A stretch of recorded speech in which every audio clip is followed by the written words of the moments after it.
নগদের সৌজন্যে স্মার্ট কোরবানির হাট।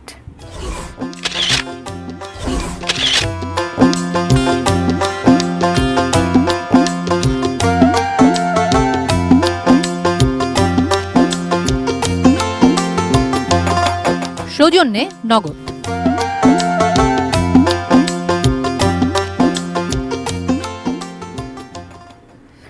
করোনা মহামারীর সময় কোরবানির পশু কেনাবেচায় ডিজিটাল হাটের ধারণা জনপ্রিয়তা পেলেও সময়ের সাথে তা ক্রমেই নিম্নমুখী হয়েছে। তার উপর মূল্যস্ফীতি বেড়ে যাওয়ায় ধারণা করা হচ্ছে সনাতনী হাটে পশু কেনাবেচা পদ্ধতির সাথে এবারে ডিজিটাল হাটের প্রতিযোগিতাটা কঠিন হবে।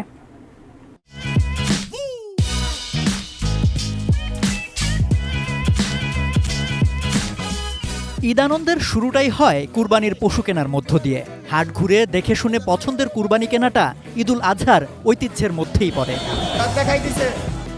যুগের সাথে তাল মিলিয়ে সে ধারণায় পরিবর্তন এসেছে। উদ্ভব হয়েছে ডিজিটাল হাটের। ঘরে বসেই হাটের ভিড়, হুড়োহুড়ি, ধকল কাটিয়ে পছন্দের পশু কেনার সুযোগ মিলেছে।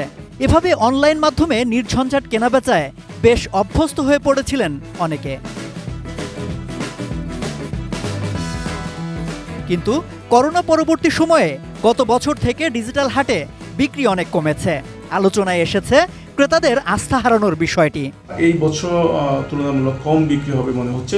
সেটা হচ্ছে একটা কারণ হচ্ছে মূল্য বৃদ্ধি তো আছেই, এর পাশাপাশি একটা কারণ হচ্ছে আসলে বিক্রেতাদের একটা অনীহা রয়েছে। বেশিরভাগেরই দ্বৈত বিক্রি রয়েছে, অর্থাৎ অনলাইন এবং অফলাইনে দু জায়গায় বিক্রি রয়েছে। তো সে ডুয়েট বিক্রির আশঙ্কা অনেকেই সীমিত কন্টেন্ট আপলোড করে। এবারও ডিজিটাল হাটে ক্রেতা বিক্রেতার জন্য রয়েছে নানান সুবিধা, যার মধ্যে অন্যতম ক্যাশলেস পেমেন্টের ব্যবস্থা। এসব সুবিধা দিয়ে বাজারের হারানো আস্থা ফেরানো সম্ভব বলে আশা করছেন সংশ্লিষ্টরা।